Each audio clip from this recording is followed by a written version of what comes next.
sur ma chaîne. Je m'appelle Aria, j'ai 47 ans et je suis maman de 3 enfants et de 4 autres petits bouts de chou parce que je suis nous sommes une famille recomposée de 7 enfants. J'ouvre cette chaîne aujourd'hui parce que j'ai découvert le système des enveloppes il y a quelques mois. Donc j'ai commencé un petit peu à l'utiliser et ça a complètement changé ma vie. J'ai été jusqu'ici comment on peut dire, une acheteuse compulsive, on va dire ça comme ça. Donc je travaille, mon mari travaille, nous avons 2 salaires, de bons salaires. Et malgré ça, j'étais dans une spirale de j'achète. Je suis une femme assez coquette, et j'aime toutes les belles choses, vous me direz, comme beaucoup. Mais donc mes finances, c'était juste la cata. Le système des enveloppes m'a permis déjà de savoir comment je dépensais mon argent, comment je dépensais mal mon argent, ça m'a permis de découvrir beaucoup de choses sur moi-même déjà, avant de connaître mes finances. J'ai été subjuguée par cette communauté, par ce partage, et ça m'a tellement bouleversée, ça m'a tellement appris des choses que j'ai décidé moi-même de vous faire partager mon aventure parce qu'il s'en est passé des choses. J'ai que quelques mois de recul, mais on aura l'occasion d'en reparler dans d'autres vidéos, vous allez comprendre. Il s'est passé tellement plein de choses et à chaque fois que je raconte mon histoire, tout le monde me dit mais pourquoi tu partages pas, ça permettrait d'aider tellement de gens. Je regarde beaucoup de youtubeuses sur le sujet des finances, des enveloppes, etc. Et notamment des youtubeuses américaines qui sont juste d'une motivation extraordinaire. Et en France, je trouve que, j'ai pas vu beaucoup de youtubeuses qui sont dans ma situation. C'est-à-dire que, je le dis en toute modestie, en toute honte, je fais un petit disclaimer, je suis pas là du tout, on n'est pas là pour se comparer, pour pas se comparer, etc., etc. On a toujours tendance à dire que les gens qui gagnent plus ou moins bien leur vie, qui ont des bons salaires, s'en sortent. C'est faux. C'est archi faux et nous en sommes l'exemple le plus criant. J'ai quand même réussi à faire des choses extraordinaires avec le système des enveloppes cette année. C'est-à-dire que en 2022, nous nous sommes mariés. Je suis une toute jeune mariée. Voilà. Et avant ça, j'aurais jamais pu le faire. J'aurais jamais pu mettre de l'argent de côté comme j'ai fait et j'aurais jamais pu mener à bien tous ces projets. Donc mon mariage, même si on n'a pas fait un mariage extraordinaire, les mariages aujourd'hui, vous savez que c'est minimum un bras, voire un rein, voire un œil. Voilà, blague mise à part, nous sommes partis en voyage de noces, nous avons eu des très très gros projets cette année qui ont fait que le projet numéro 1 que j'aimerais aborder en 2023, ça serait de régler mes dettes, parce que nous sommes bien sûr endettés. Nous avons un certain nombre de crédits, nous avons des dettes que nous avons cumulées, de mauvais comportements, de débordements. On aura peut-être l'occasion de l'aborder un peu plus tard dans des vidéos, si vous le souhaitez. Mais là, ce que je vous propose, c'est de commencer par le vif du sujet. On va faire le budget pour le mois de janvier prochain. Je prends un stylo. Et vous allez comprendre tout de suite de quoi je parle. Donc, par contre, janvier 2023, ça y est, on y est. J'arrive pas à croire que nous sommes déjà en 2023. C'est fou. Donc, pour ce qui va être de la partie ressources et de la partie dette, par respect pour mon mari qui ne souhaite pas que nous donnions nos revenus, etc., parce que ça reste du domaine de la vie privée, ce que je respecte et je ne désespère pas de le faire changer d'avis, parce que pour moi, ça ne me dérange pas, mais par égard pour lui, je ne le fais pas. Je vais vous partager juste comment tout le reste s'organise une fois que on a enlevé nos salaires et nos dettes, parce que croyez-moi, ce poste-là. Et nous allons reprendre ce mois de janvier 2023 qui va être un petit peu compliqué pour nous parce que dès le départ, ici, j'ai réussi à solder une de nos dettes. Quand je dis une de nos dettes, pour que vous fassiez une petite idée, j'en ai 5. Grosses. Oui, 5. Donc, je vous propose qu'on regarde notre budget tous ensemble. Et puis, sans tarder, on y va.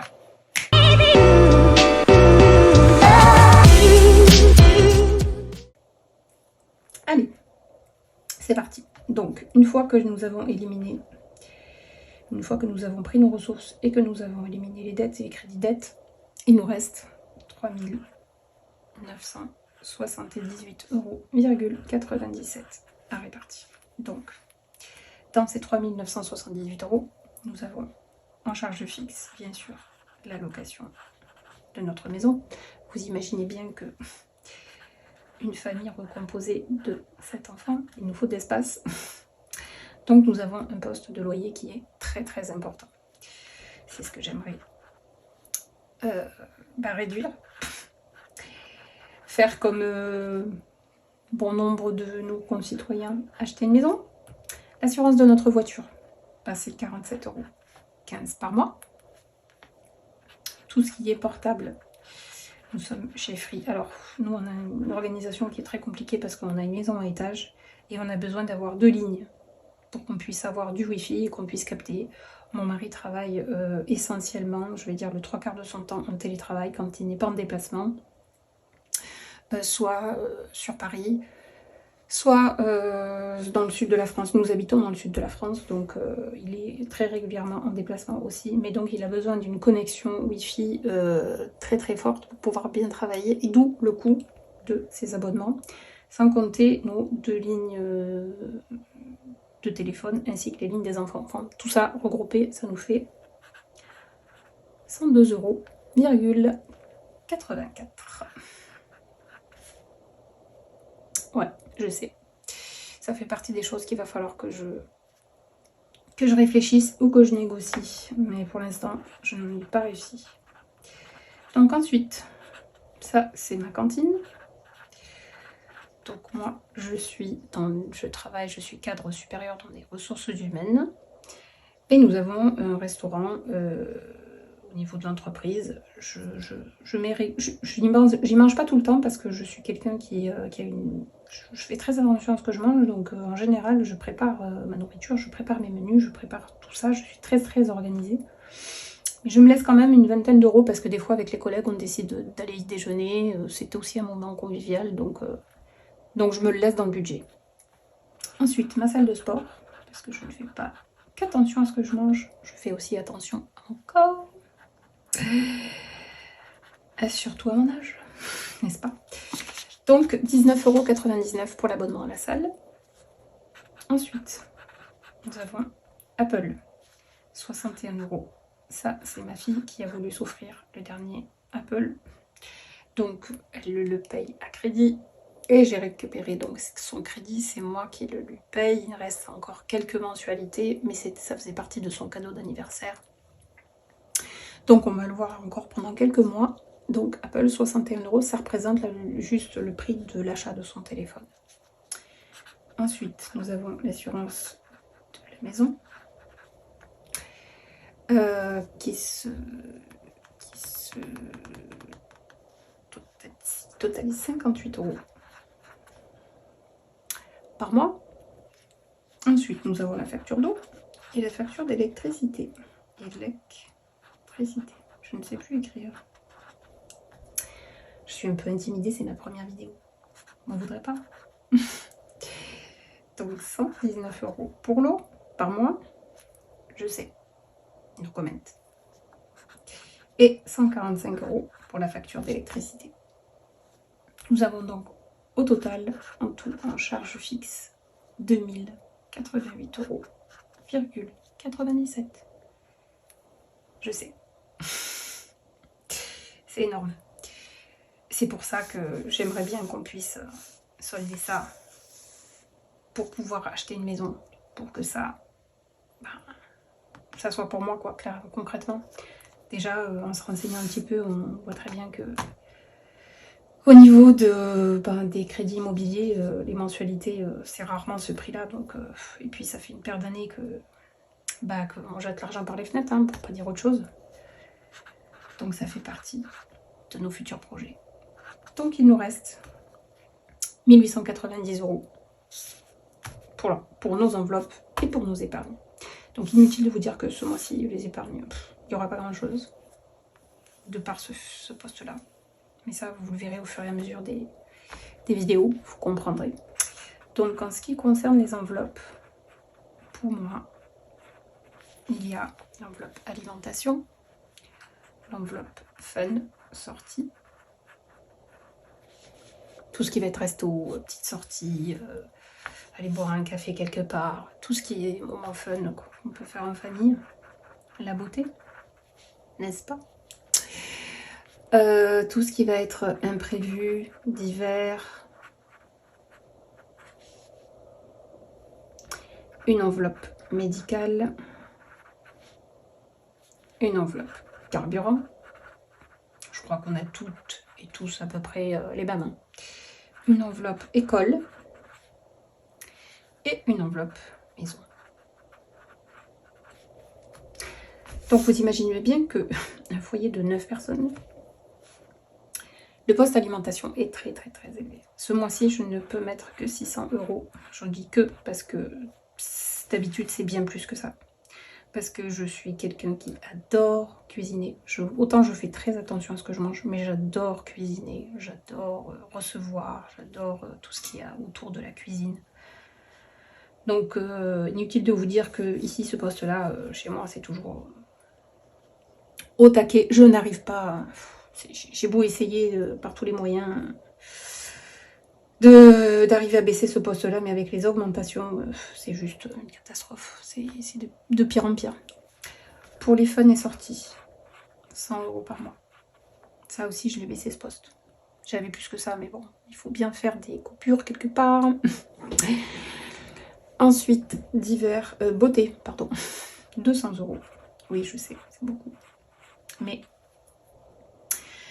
dans ces 200 €, il y a une partie qui va dans mon épilation définitive que j'ai commencé il y a quelques mois déjà.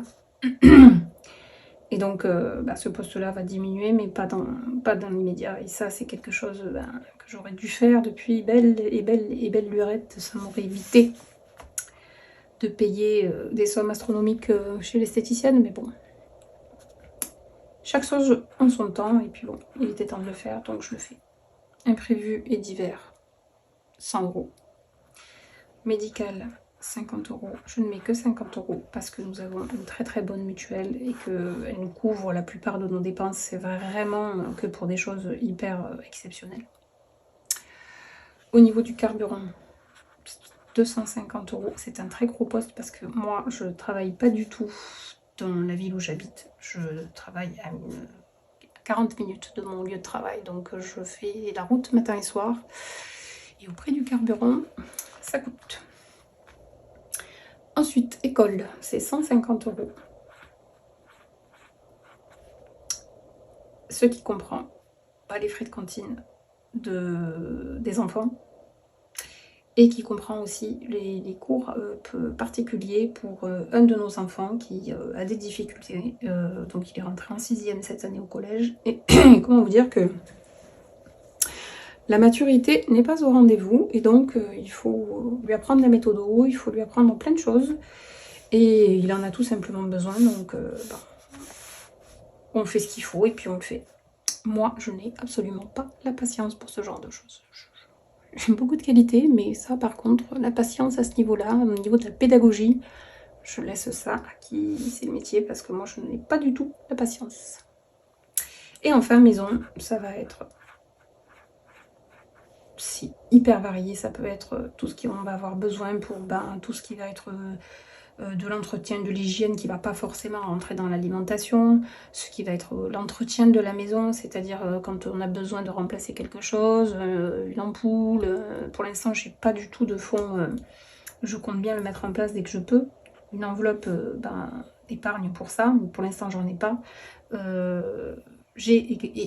aussi des problèmes de dos, de très gros problèmes de dos, donc les gros travaux de la maison, deux fois, une fois tous les 2 mois, etc. Je ne peux pas les faire, donc je fais appel au service d'une femme de ménage qui vient aussi faire des heures de ménage. Donc voilà, cette enveloppe, c'est un petit peu tout ça. Donc une fois qu'on a totalisé tout ceci, on arrive à 1590 €. Et il ne nous reste plus, enfin, quand je dis il ne nous reste plus, j'ai bien conscience que nous sommes privilégiés, encore une fois, nous sommes très très... moi je suis très reconnaissante de pouvoir payer tout ça, hein. Encore une fois, on est en phase. Mais je suis sûre que... quel que soit le revenu que l'on ait, quel que soit... il faut arriver à manager et il faut arriver à savoir comment on peut arranger tous ces postes-là pour arriver à dégager ce qu'on peut dégager et comment on veut le faire. Et puis encore une fois, les budgets sont tellement propres à chacun, les vies sont tellement différentes, on a tous des parcours complètement différents, et des chiffres, ça reste des chiffres, et il ne faut pas s'arrêter à ça. Moi, je m'arrête surtout au fait que, si vous saviez le nombre de budgets que j'ai essayé d'établir depuis que je connais ce système des enveloppes, je crois que de recul maintenant, je dois être...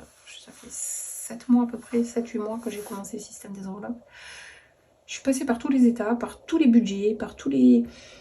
voilà, donc j'ai essayé des choses, j'essaye encore, et je pense que c'est une aventure qui va durer, mais voilà, je pense que les choses ne sont pas figées, il n'y a pas une recette qui fonctionne, ça se saurait. S'il y avait une recette magique, je pense qu'on l'aurait tous. Mais c'est pas le cas. Donc revenons à nos moutons. Oui, je parle beaucoup. Donc, moi, le premier poste pour lequel je vais économiser, je sais, ce n'est pas du tout logique, mais c'est ma logique. Pour moi, il est hyper important de mettre de l'argent pour les vacances. On travaille tellement beaucoup toute l'année. Vous imaginez bien que manager, gérer, coordonner une maison, une très grande maison, parce que nous avons beaucoup de chambres, beaucoup d'espace, etc. Donc entretenir tout ça, organiser tout ça, et puis 7 enfants à la maison, c'est pas de tout repos. Donc comment vous dire que ce poste-là, je pourrais presque le relier à médical. Ça devrait être une prescription médicale. Je ne sais pas ce que vous en pensez vous, mais moi, c'est vital. Je mets un petit bémol, hein. Ça reste de l'humour, mais c'est très important pour moi. Vous l'aurez compris. Ensuite, mon fonds d'urgence. Mon fonds d'urgence, on va pas en parler aujourd'hui parce que ça va être une vidéo qui va faire 3 heures. Si je vous raconte l'histoire de ma vie aujourd'hui, je crois qu'on en a pour 3 heures. On va se contenter de... on va établir mon budget, mais j'essaie de vous expliquer de manière la plus concise possible. Le fonds d'urgence, je l'avais monté, je l'ai dépensé, je l'ai remonté, je l'ai dépensé, et là je suis à 0. Donc je repars de 0, puisque je me suis servi notamment de ce fonds d'urgence pour solder ce poste-là. Un de ces postes-là.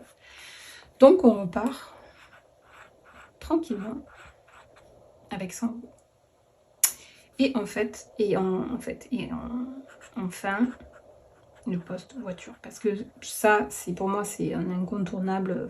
La voiture, alors en plus, on a eu un souci avec ma voiture. Elle est complètement capote. Ça fait partie de mes merveilleuses aventures de 2022. Donc nous n'avons plus qu'une voiture pour 2, pour l'instant. Je vous laisse imaginer la gestion. Donc on n'a pas intérêt à ce qu'il lui arrive quelque chose. Donc on va mettre 100 € de côté pour tout ce qui va être entretien, tout ce qui va être ce qui peut arriver comme dégâts sur une voiture, ce qui nous donne un total de 300 € et donc un reste en banque de 0. Donc j'établis tous les mois un budget à base 0.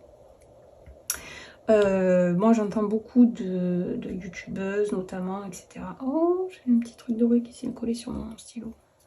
C'est très joli, ça le customise. De ne pas faire le budget de base 0 parce que elle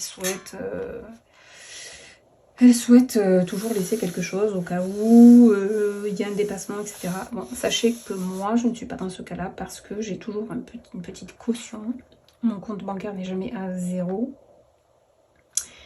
il y a toujours, je crois, de l'ordre d'une petite centaine d'euros, pas plus. Mais ça fait partie des choses que je vais aussi augmenter. Je voudrais faire une enveloppe pour cette caution bancaire qui soit sur mon compte, de manière à ce que, en effet, s'il y a une variation de montant, que ce soit ici, quelque part, qu'on puisse, voilà, ne pas se retrouver à découvert. Ça, c'est le but principal. Mais, moi, quand j'établis mon budget, je tiens à ce que chaque euro est une destination, d'où mon budget à base zéro. Et c'est pour ça que vous verrez toujours les vrais montants au niveau des dépenses. Bon, ici, j'essaie d'arrondir, hein, je n'ai pas toujours de choses... voilà. Donc, ben voilà, vous avez mon budget pour le mois de janvier. Un budget, somme toute, assez serré pour ces postes-là. Après, vous verrez que je suis quelqu'un qui aime beaucoup jouer. Donc moi, là où je veux m'éclater le plus, c'est dans les challenges. Ça, vous allez voir qu'avec moi, c'est c'est ce qui m'a permis d'économiser d'ailleurs. Et c'est ce qui m'a permis de me lancer avec plaisir dans tout ça, parce que on va pas se mentir, suivre ses finances, suivre son budget, c'est bien, mais c'est hyper laillant, c'est barbant, surtout quand on n'aime pas les chiffres. Comme moi, je parle pour moi. Donc, ben, le côté le fun, le côté passer les challenges, les défis, etc. Et moi, en tout cas, c'est ce qui m'a permis d'avoir une année 2002 extraordinaire, parce que j'ai pu finir cette année en soldant un de mes crédits. J'ai pu mettre de côté un budget pour me marier. J'ai pu partir en voyage de noces. J'ai fait un super voyage aux États-Unis avec mon mari. On n'est pas resté très longtemps, on est resté 10 jours, mais on aura le temps de parler de tout ça peut-être dans une autre vidéo. Mais donc voilà. Donc on va se séparer pour aujourd'hui. Je pense que j'ai assez parlé. On se retrouve dans une prochaine vidéo pour faire le remplissage de toutes ces petites enveloppes. Et par la même occasion, je vous présenterai mes modestes outils, parce que moi, en quelques mois d'utilisation du système des enveloppes, comment vous dire que j'ai changé, mais combien j'ai dû changer? 4-5 fois d'outils, d'enveloppes, parce que je suis très manuelle, j'adore tout ce qui est visuel, j'adore tout ce qui... c'est ce qui me fait plaisir et c'est ce qui me motive. Voilà. J'ai appris que c'était... Il y a bien une leçon que j'ai retenue de ce système des enveloppes, c'est que ce sont les petites actions qui mènent à des très grandes choses. Donc ça, je l'ai compris. J'ai compris qu'il fallait aussi se challenger. J'ai compris qu'il fallait aussi sortir un petit peu de ces zones de confort.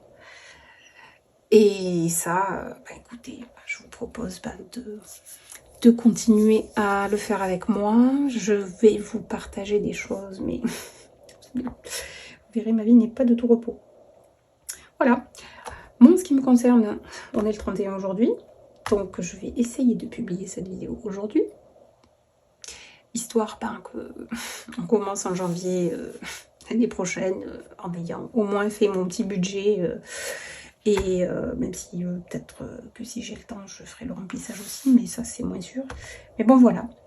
En tout cas, je vous souhaite encore une fois la bienvenue dans mon univers, bienvenue dans mon monde, et je pense qu'on va avoir beaucoup de fun ensemble. Voilà. En attendant, j'espère que vous aussi, de votre côté, vous avez fait votre budget mensuel, qu'il tient la route, que vous êtes content, que ça va bien se passer. Et puis de toute façon, moi, je pense que là, la magie de YouTube, c'est ça, c'est que c'est une communauté extraordinaire. Il n'y a pas que du bon, hein, il y a du bon, il y a du mauvais, mais c'est quelque chose humainement d'extraordinaire, et moi qui me touche énormément. Donc voilà, écoutez, je pense que j'ai fait le tour. Je vous fais de gros bisous, je vous souhaite une bonne journée. J'espère que votre réveillon va bien se passer, que vous allez bien profiter de tous ceux qui vont vous entourer, quels qu'ils soient. J'aurai aussi une pensée pour tous ceux qui ne sont plus avec nous, qui nous ont quittés mais qui sont dans nos cœurs. Et puis amusez-vous, ayez du fun, que vous fassiez des choses ou que vous n'en fassiez pas, que vous sortiez, que vous ne sortiez pas. Remplissez vos cœurs d'amour, et puis on termine en beauté cette année 2022, et let's go 2023.